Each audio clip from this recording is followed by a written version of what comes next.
আজকের লেকচারে আমরা শুরু করতে চলেছি কারেন্ট ইলেকট্রিসিটি।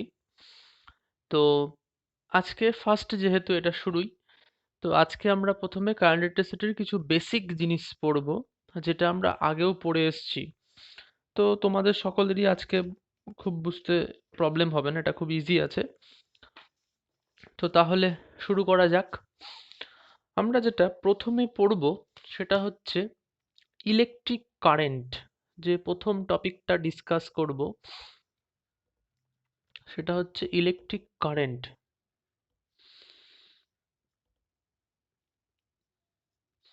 তো ইলেকট্রিক কারেন্ট, যাকে বাংলাতে আমরা বলি প্রবাহ মাত্রা, প্রবাহ মাত্রা মানে তড়িৎ প্রবাহ মাত্রা হয় অ্যাকচুয়ালি। তো এই প্রবাহ মাত্রা কি জিনিস, ডেফিনেশনই বা কি?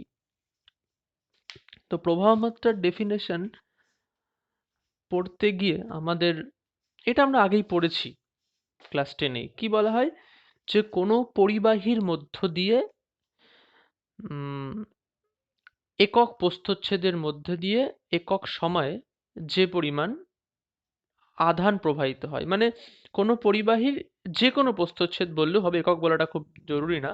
কোনো পরিবাহীর যে কোনো প্রস্থচ্ছেদের মধ্য দিয়ে, প্রস্থচ্ছেদ মানে কি, মানে এই যে একটা কন্ডাক্টর যদি ধরি, একক প্রস্থচ্ছেদ মানে আমি যদি এদেরকে সেকশন করি এরকম ভাবে লম্বা ভাবে, তাহলে আমরা যে একটা ছোট্ট স্লাইস পাবো সেটাকে বলছে প্রস্থচ্ছেদ। যে কোনো প্রস্থচ্ছেদ ওটা, পরিবাহীটা এত মোটাও হতে পারে, এরকম সরু হতে পারে। আচ্ছা, এখানে আরেকটা জিনিস একটু বলে দেই, যে পরিবাহী কাদেরকে বলছি আমরা আমরা ইলেকট্রোস্ট্যাটিক্স পড়ে এসেছি সকলেই।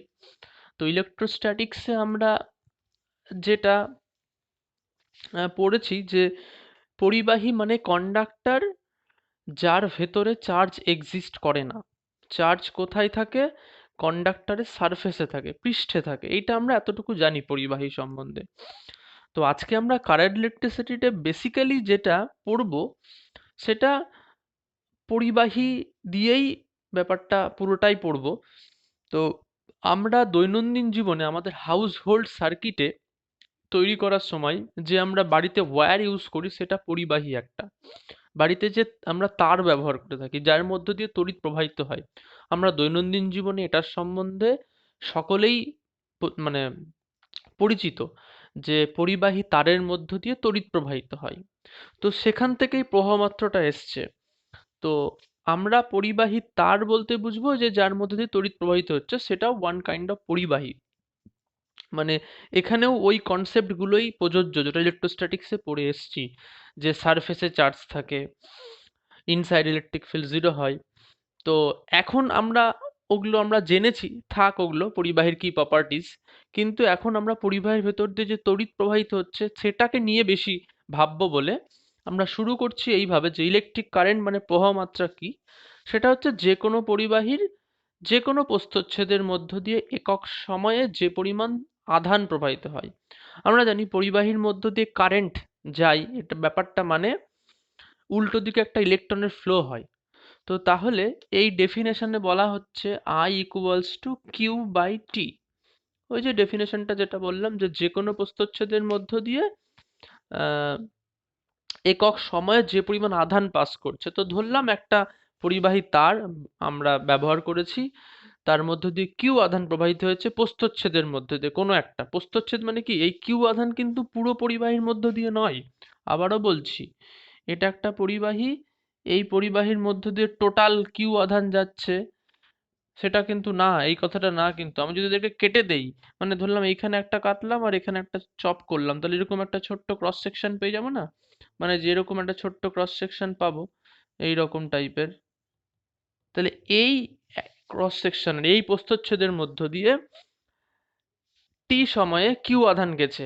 মানে আমার এই মার্কারটা পরিবাহী তার, তাকে যদি আমি এরকম করে ছোট ছোট স্লাইস করতে থাকি, ছোট ছোট ছোট ছোট ছোট ছোট, তাহলে এরকম ছোট ছোট পাতলা প্রস্থচ্ছেদ পাবো, এরকম গোল গোল সার্কেলের মতো, মানে ডিস্কের মতো। তো ওই প্রস্থচ্ছেদের মধ্য দিয়ে ধরলাম কিউ আধান ফ্লো হয়েছে, টি টাইম লেগেছে। তাহলে একক সময় কত যাবে? কিউ বাই টি, যাকে আমরা বলছি প্রবাহ মাত্রা, মানে ইলেকট্রিক কারেন্ট আই। তো এটাকে একটু, এই জেনারেল ফর্মুলা আগেও জেনেছি, এটাকে আমরা আর একটা ভাবে রিপ্রেজেন্ট করব। ধরে নিচ্ছি যে ওই প্রস্থচ্ছেদের মানে ক্রস সেকশনের মধ্য দিয়ে স্মল অ্যামাউন্ট কারেন্ট গেল ডিকিউ, তাহলে আই ইকুয়ালস টু লিখতে পারি, উম, এইটা আধান তো এটাকে আমি আচ্ছা এরকম ভাবে লিখি, I equals to dq by dt. এটাকে ছোট হাতের কিউ দেই, আমরা ছোট হাতের কিউটাই ইউজ করব, তাহলে ভালো লাগবে আমাদের রিপ্রেজেন্ট করতে।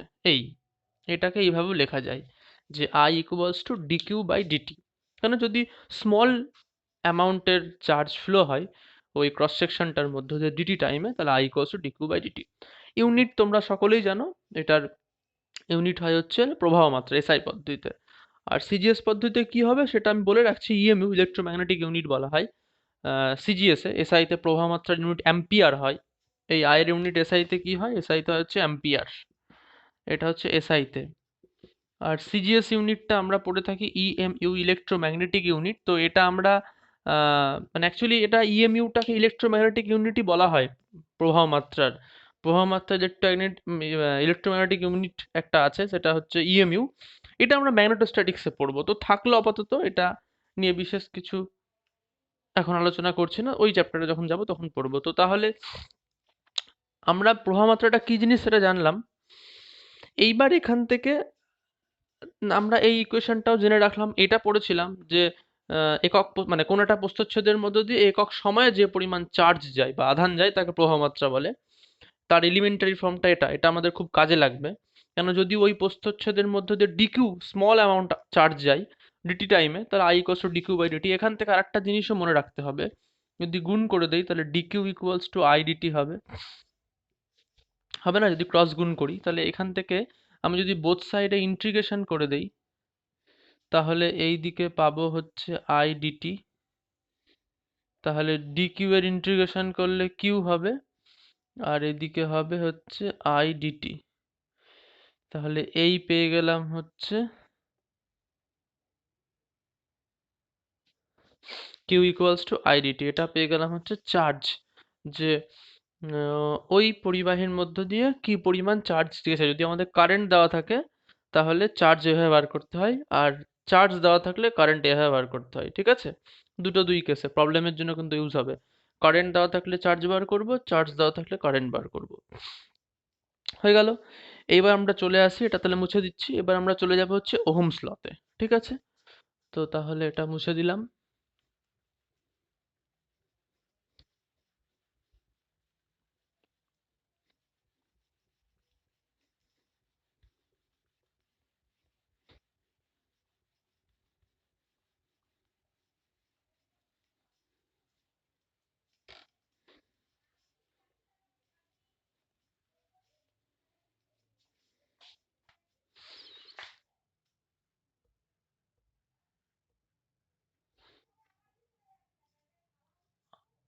আমরা ওহমস লটা পড়েছি কিন্তু সকলেই, তো বিশেষ কিছু বলবো না। লটা কি ছিল ভুলে গেলে একটু বই দেখে নিবে, সবাই জানো যে কোনো পরিবাহীর উষ্ণতা ও অন্যান্য ভৌত অবস্থা অপরিবর্তিত থাকলে পরিবাহীর প্রবাহ মাত্রা পরিবাহীর দুই প্রান্তের বিভব প্রভেদের সঙ্গে সমানুপাতিক। তো তাহলে এটা আসে actually V equals to I R. মানে আছে একটা জিনিস বলে রাখি যে পরিবাহীর প্রবাহ মাত্রা দুই প্রান্তের বিভব প্রভেদের সঙ্গে সমানুপাতিক। বিভব প্রভেদ প্রবাহ মাত্রার সাথে না, কিন্তু স্টেটমেন্টটা এইভাবে আসে যে কোনো পরিবাহীর উষ্ণতা অন্যান্য ভৌত অবস্থা অপরিবর্তিত থাকলে তার প্রবাহ মাত্রা পরিবাহীর দুই প্রান্তের বিভব প্রভেদের সঙ্গে সমানুপাতিক। এই হচ্ছে ওহমস ল। মানে অ্যাকচুয়ালি আমরা এইভাবে নিয়ে এসেছিলাম আই প্রপোর্শনাল টু ভি। এই ভিটা হচ্ছে বিভব প্রভেদ, এই ভিটাকে আমরা বলছি পোটেনশিয়াল ডিফারেন্স বা বিভব প্রভেদ। বিভব প্রভেদ যাকে ইংলিশে বলছে পোটেনশিয়াল ডিফারেন্স। তো তারপরে এখান থেকে এটাকে এই আই প্রপোর্শনাল ডাটা যদি এখানে একটা কনস্ট্যান্ট যদি নেই ইকুয়াল টু করতে গেলে, তাহলে ইকুয়াল টু একটা কনস্ট্যান্টটা 1/r নিলাম, তাহলে এখান থেকে হলো ভি ইকুয়ালস টু আই আর। এই আরটাকে কি বলা হয়, এই আরটাকে বলা হয় রেজিস্ট্যান্স। ঠিক আছে, মানে স্টেটমেন্টটা যেটা বলা হয়েছিল যে প্রবাহ মাত্রা ওই পরিবাহীর দুপ্রান্তের বিভব প্রভেদের সঙ্গে সমানুপাতিক। তো এই যে সমানুপাতিক দেখলাম, প্রবাহমাত্রা দুই প্রান্তের বিভব প্রতিসম সমানুপাতিক। এবার ইকুয়াল টু করতে হলে তো কোনো কনস্ট্যান্ট দিয়ে ওটাকে ইকুয়েশনে আনতে হবে। তো এই কনস্ট্যান্টটাই হচ্ছে আমাদের আর হয়, মানে এখানে 1/r নিলাম, তাহলে আসলে হয়ে গেল ভি ইকুয়ালস টু আর। এই আরটা হচ্ছে রেজিস্ট্যান্স, মানে রোধ বলা হয় এটাকে। কি বলছে? রোধ। তো কোনো পরিবাহীর রোধ মানে কি, ডেফিনেশন এখান থেকে তোমরা পেয়ে যাবে। R equals to V by I, এখান থেকে বলে দিতে পারবো ডেফিনেশন। অথবা যদি আই কে এক করি, যে এইভাবে ডেফিনেশন অনেক সময় বলা হয়। যদি আই কে এক করে দেই তাহলে কি হবে, যে একক প্রবাহমাত্রার জন্য কোনো পরিবাহীর আই কে যদি এক করে দিই, তাহলে আর ইকুয়ালস টু হয়ে গেল ভি বাই ওয়ান, মানে therefore R equals to V হয়ে গেল। তো এটাকে কি লিখতে পারি, যে একক প্রবাহমাত্রার জন্য কোনো পরিবাহীর দুপ্রান্তে যে বিভব সৃষ্টি হয় তাকে ওই পরিবাহীর রোধ বলা হয়। এটা দিয়ে রোধের ডেফিনেশন পেয়ে যাব। তো কিন্তু কোশ্চেন হচ্ছে যে রোধ মানে কি, রোধের ফিজিক্যাল মিনিংটা কি, রেজিস্ট্যান্স কি জিনিস। এটা এইভাবে ভাববো একটু, যে কোনো একটা কন্ডাক্টর মানে পরিবাহী তার, মানে বাড়িতে দৈনন্দিন জীবনে যার মধ্যে তড়িৎ প্রবাহিত হয় সেটা নিয়ে ভাবি, সেরকম টাইপের ভেবে নিচ্ছি আমরা, যে তার মধ্য দিয়ে কারেন্ট যাচ্ছে, তড়িৎ প্রবাহিত হচ্ছে। রোধ হচ্ছে একটা এমন ফিজিক্যাল কোয়ান্টিটি যে ওই তড়িৎ প্রবাহের এগেনস্টে বাধা দেয়। এটা ডেফিনেশন, এটা আমরা এখান এতটুকুতে পড়ে যা বুঝতে পারছি, রেজিস্ট্যান্স হচ্ছে একটা কনস্ট্যান্ট যেটা এই ইকুয়েশনকে ইকুয়াল করতে কাজে লেগেছে। এবং তার ডেফিনেশন হচ্ছে, এটা বলতে পারি যে কোনো পরিবাহীর মধ্য দিয়ে একক তড়িৎ প্রবাহিত হলে দুপ্রান্তে যে বিভব পথ সৃষ্টি হয়। কিন্তু অ্যাকচুয়ালি রেজিস্ট্যান্সের ফিজিক্যাল প্রপার্টিস কি, সে ফিজিক্যাল মিনিংটা কি, রেজিস্ট্যান্স হচ্ছে হলো কারেন্ট ফ্লোকে অপোজ করে। কোনো কন্ডাক্টরের মধ্য দিয়ে কারেন্ট ফ্লো হতে গেলে রেজিস্ট্যান্স এই কারেন্ট ফ্লোটাকে বাধা দিবে। এটা কিন্তু মনে রাখতে হবে যে রেজিস্ট্যান্স মানেই ও কারেন্ট ফ্লোর এগেনস্টে বাধা দিবে। মানে একটা পরিবাহের মধ্যে কারেন্ট ফ্লো হতে যাচ্ছে, কিন্তু রেজিস্ট্যান্স যার বেশি সে তত বেশি কারেন্ট ফ্লো হতে বাধা দিবে। তো তাহলে এই পারপাসে আর একটা ডেফিনেশন পড়া যাক, y ইকুয়ালস টু 1/r। এই ওয়াইটাকে বলছে পরিবাহিতা,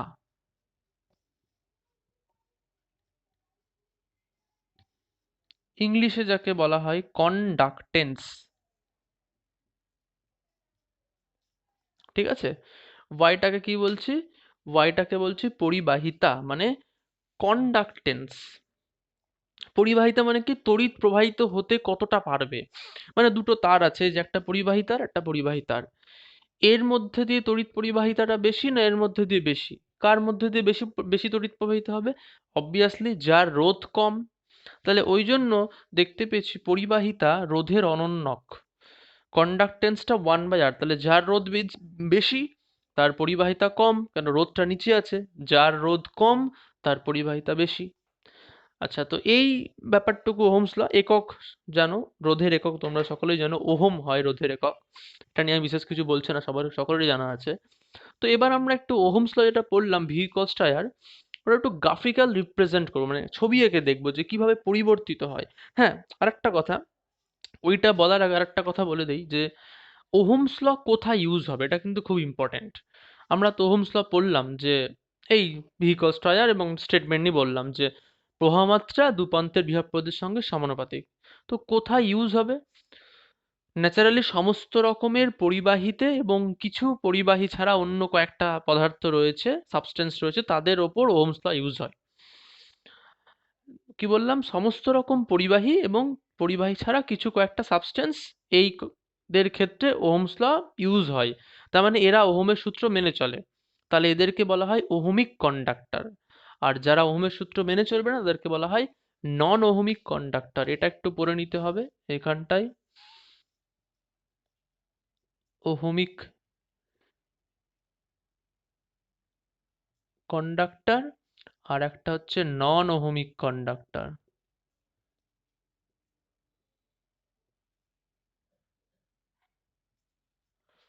নন ওহমিক কন্ডাক্টর মানে বুঝতে পারলাম কি, যে যারা ওহমস ল মেনে চলে তাদের ওহমিক, যারা মেনে চলে তাদের নন ওহমিক। মেনে চলে কারা, সমস্ত পরিবাহী। আমরা দৈনন্দিন জীবনে বাস্তবে যা যা পরিবাহী দেখতে পাবো তারা সকলেই, এবং পরিবাহী ছাড়া কয়েকটা মেটেরিয়াল আছে। আর যারা মেনে চলে না, এরকম এক্সাম্পল কি, ওই অবভিয়াসলি ইনসুলেটর আর সেমিকন্ডাক্টর বলে একটা মানে কতগুলো ম্যাটার রয়েছে, সেমিকন্ডাক্টর যাদেরকে বলা হয়, অর্ধপরিবাহী যাদের, তারা মেনে চলে না। তো অর্ধপরিবাহী কি, এটা আমরা পড়বো, আমাদের সিলেবাসে আছে মডার্ন ফিজিক্সে কিভাবে কাজ করে। তো ওই জন্য আপাতত থাকলো ওইটা, পরে ডিসকাস করবো, এতটুকু জানলেই হবে। তো এবার এটা মুছে দিয়ে একটু গ্রাফিক্যাল রিপ্রেজেন্ট করা যাক, হ্যাঁ।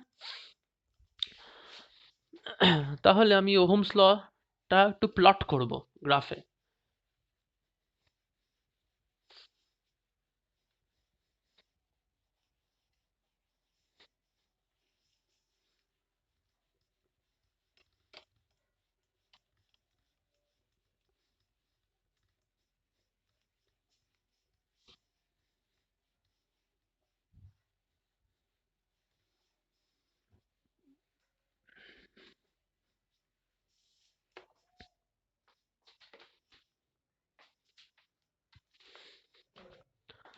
তাহলে ভি ইকুয়ালস টু আই আর, তাই তো? তো আমি এখন প্লট করতে চাইছি, আচ্ছা সাইডে করি। আমার প্লটিংটা হবে এরকম,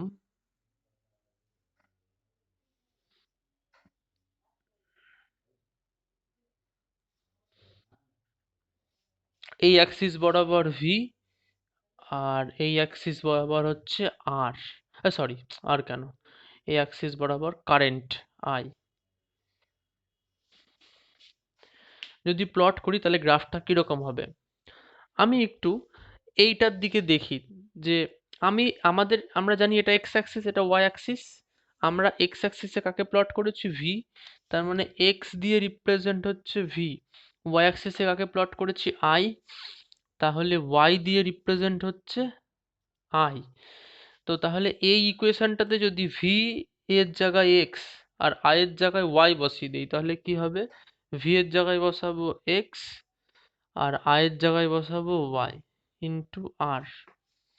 তো এটাকে একটু এইভাবে লিখছি, y equals to one by r into x. তো এটা দেখতে কার মতো হলো? স্ট্রেট লাইন না? এই যে y equals to m x plus c. তো আমাদের এই ইকুয়েশনের জন্য c ইকুয়ালস টু জিরো, ঠিক তো? আমি এক্স অ্যাক্সিসে ভি প্লট করেছি, তাই এক্স কে রিপ্রেজেন্ট করলাম ভি দিয়ে, ওয়াই অ্যাক্সিসে আই প্লট করেছি, ওয়াই কে রিপ্রেজেন্ট করলাম আই দিয়ে।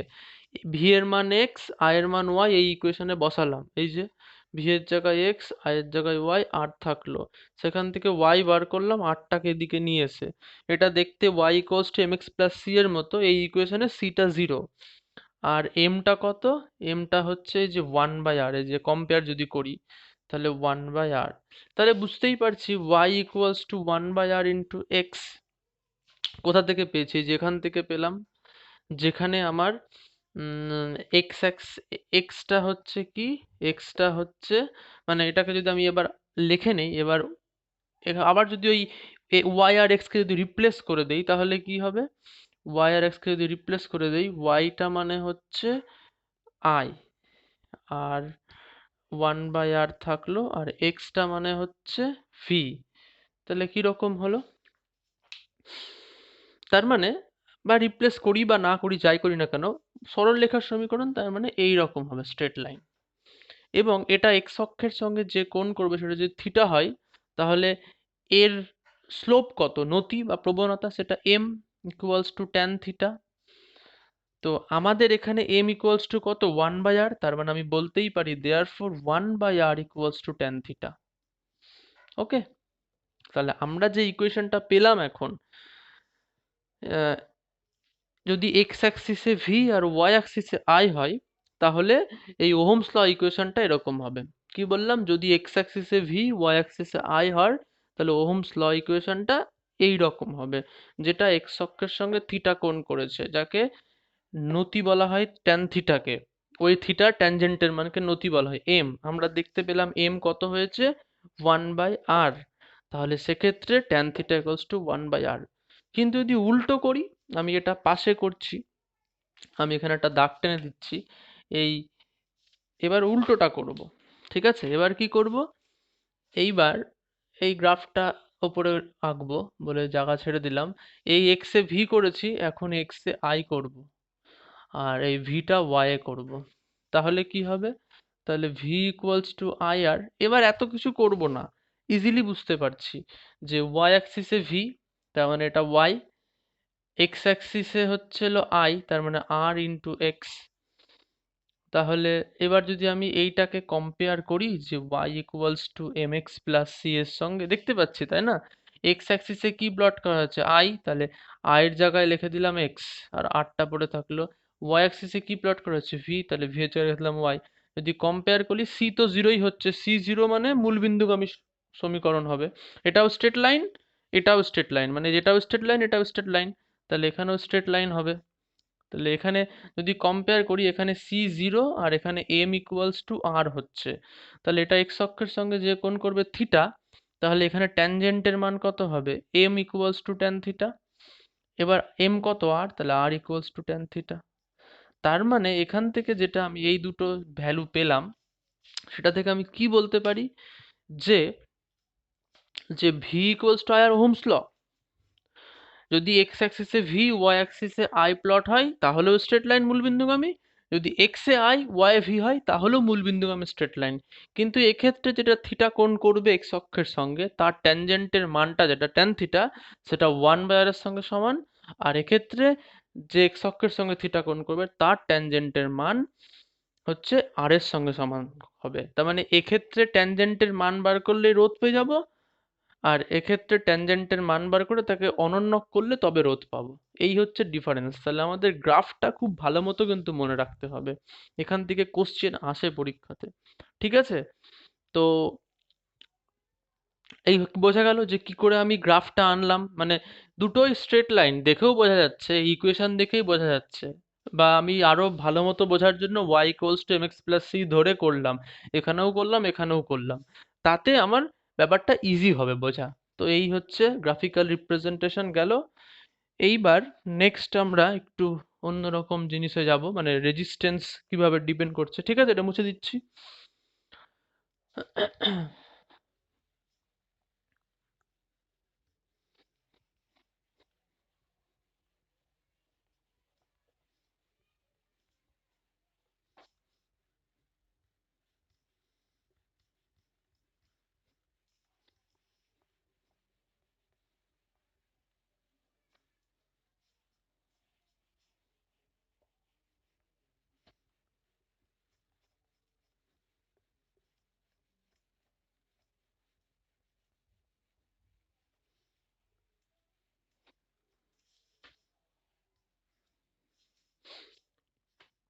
এখন আমরা যে পড়লাম যে পরিবাহী রোধ হচ্ছে এমন একটা প্রপার্টি যে তড়িৎ প্রবাহকে বাধা দেয়।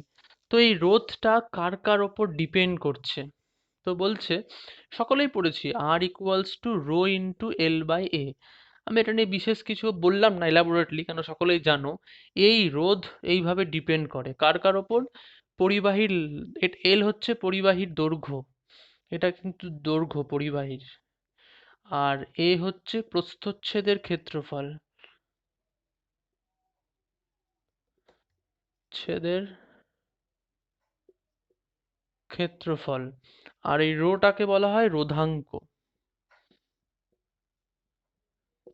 ঠিক আছে, এটা কনস্ট্যান্ট, এটা মানে actually R proportional to L হয়, আবার R proportional to one by A হয়। যদি দুটোকে একসাথে লিখি, R proportional to L by A equal to করতে গিয়ে আমি একটা রো কনস্ট্যান্ট এনেছি, রোটাকে বলা হয় রোধাঙ্ক। তাহলে পরিবাহীর রোধ কার কার উপর ডিপেন্ড করে, এই যে দৈর্ঘ্য আর প্রস্থচ্ছেদ, এবং কিভাবে এটা এছাড়াও আরো অনেক প্রপার্টিজের উপর ডিপেন্ড করে, আমরা আসবো। কিন্তু যেটা খুব ইম্পর্টেন্ট পরিবাহী রোধের যে নির্ভরশীলতা বা ডিপেন্ডেন্স, কার ওপর, দৈর্ঘ্য প্রস্থচ্ছেদ। দৈর্ঘ্য বাড়লে রোধ বাড়বে, দৈর্ঘ্য কমলে রোধ কমবে। প্রস্থচ্ছেদ বাড়লে রোধ কমবে, প্রস্থচ্ছেদ কমলে রোধ বাড়বে, যেখানে রোটাকে বলছে রোধাঙ্ক। আচ্ছা, এইবার এই ফর্মুলা ছাড়া, মানে দৈর্ঘ্য আর প্রস্থচ্ছেদের ক্ষেত্রফল ছাড়া রোধ কার ওপর নির্ভর করে আর একটা, সেটাও ইম্পর্টেন্ট, সেটা হচ্ছে টেম্পারেচারের ওপর, উষ্ণতার ওপর। কিভাবে? আচ্ছা, সেটা আসার আগে এখান থেকে আমি একটা ছোট্ট জিনিস বলে দেই। এই রোটাকে কি বলেছি, রোধাঙ্ক। এই রোধাঙ্কের অনন্যক আবার আরেকটা রাশি হয়, সেটা হচ্ছে এইটা, এটা হচ্ছে কন্ডাক্টিভিটি। ইলেকট্রিক্যাল কন্ডাক্টিভিটি বলা হয় এটাকে, এটাকে বলা হয় কি, ইলেকট্রিক্যাল।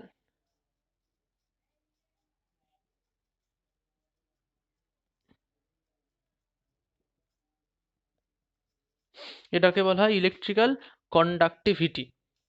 ঠিক আছে? আর এই রোধাঙ্ককে ইংলিশে বলা হয় রেজিস্টিভিটি।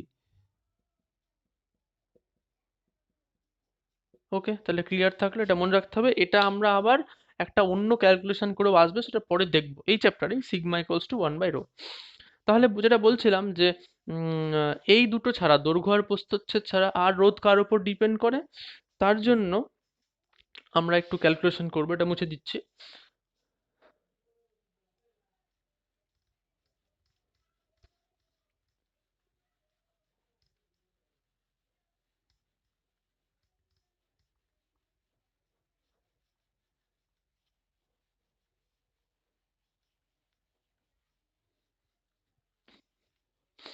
সেটা হচ্ছে যে টেম্পারেচারের ওপর কিভাবে সায়েন্টিস্ট ক্যালেন্ডার তিনি প্রথম মানে ওই ক্যালকুলেশনটা করেন যে টেম্পারেচারের সাথে কিভাবে কোনো পরিবাহী রোধ পরিবর্তন হয়। আহ, তিনি প্রথমে একটা ইকুয়েশন দেন, সেটা হচ্ছে R equals to r01 plus alpha theta plus beta theta square plus gamma theta cube, এভাবে চলতে থাকেন।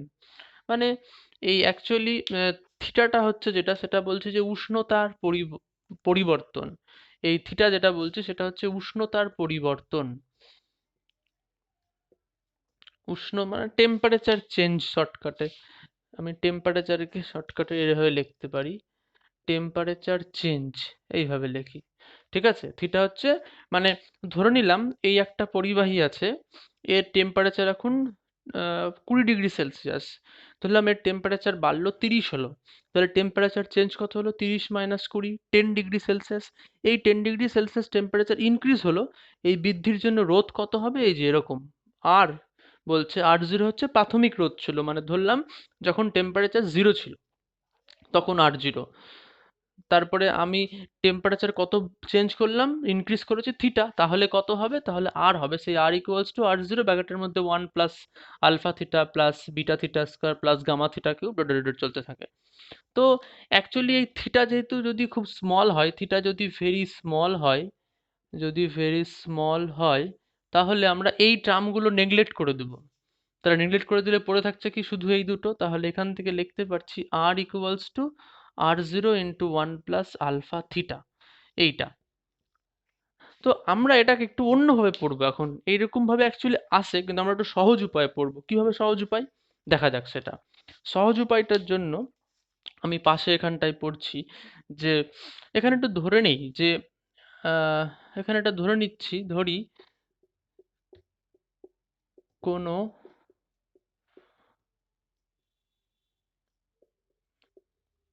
পরিবাহীর, ধরে নিচ্ছি কি যে থিটা 1 যখন আহ, এরকম ধরে নেই যে যখন টেম্পারেচার ছিল হচ্ছে হলো 0 ডিগ্রি সেলসিয়াস, তখন তার রেজিস্ট্যান্সটা হচ্ছে R0।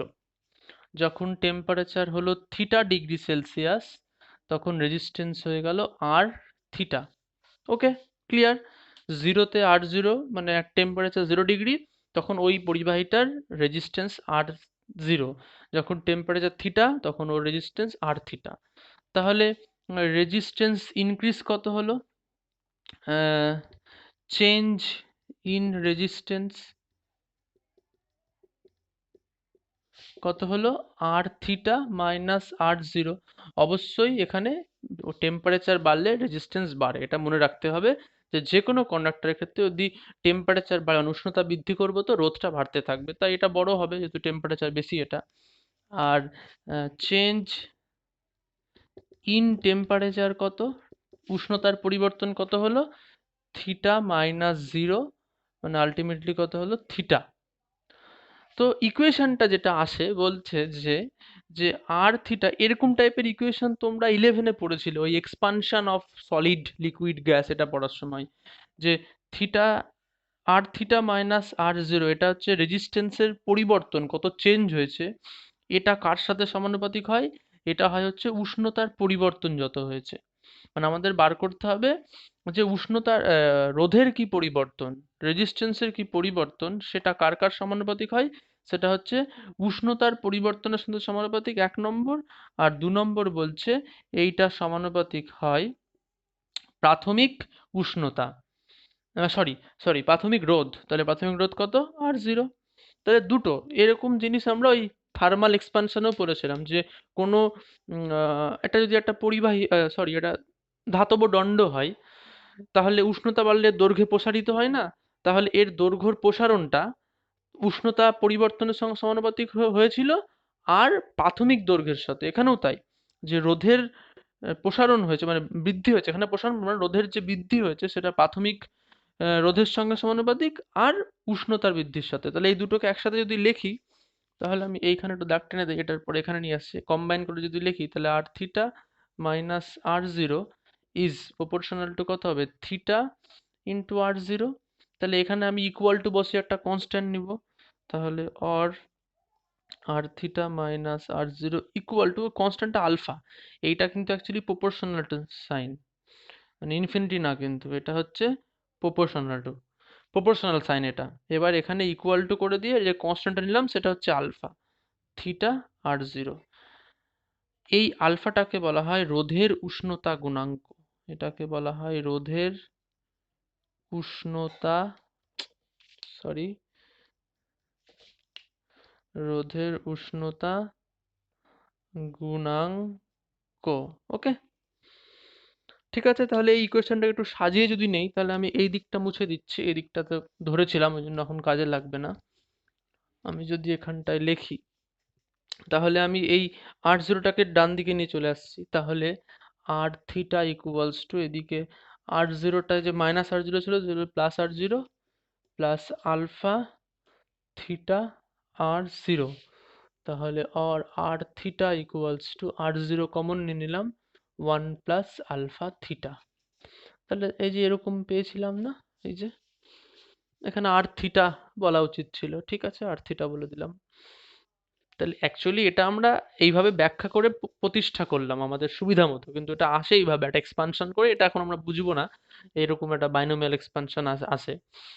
তো তাহলে আপাতত এতটুকু মনে রাখলেই হবে। এটাতে কিন্তু প্রবলেম আসে যে কোনো একটা পরিবাহীর একটা নির্দিষ্ট উষ্ণতায় রোধ বলে দিবে, বলবে এত উষ্ণতায় রোধ কত, তাহলে এই যে এটা হচ্ছে জিরোতে R0, এটা থিটা যে কোনো উষ্ণতায়, আর 1 প্লাস আলফা থিটা, থিটা হচ্ছে উষ্ণতাগত পরিবর্তন হয়েছে, আলফা হচ্ছে রোধের উষ্ণতা গুণাঙ্ক, ঠিক আছে। টেম্পারেচার কোফিসিয়েন্ট অফ রেজিস্ট্যান্স বলা হয় এটাকে, আলফাটাকে কি বলা হয়? Temperature coefficient of resistance. হয়ে গেল।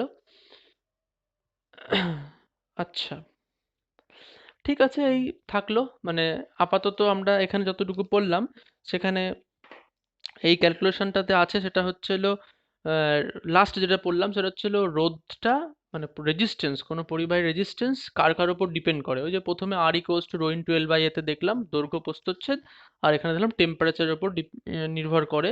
এছাড়াও আরও কয়েকটা প্রপার্টিজ রয়েছে, তো তবে সেগুলোর উপরে যেরকম চাপের ওপরও আছে, আয়তনের ওপরও আছে, কিন্তু সেগুলোর ওপর খুব একটা মানে ওই চাপের পরিবর্তন বা আহ, আলোর ওপর এফেক্ট করতে পারে, তো সেগুলোর পরিবর্তনে রেজিস্ট্যান্স পরিবর্তন খুবই সামান্য, নেগলিজেবল।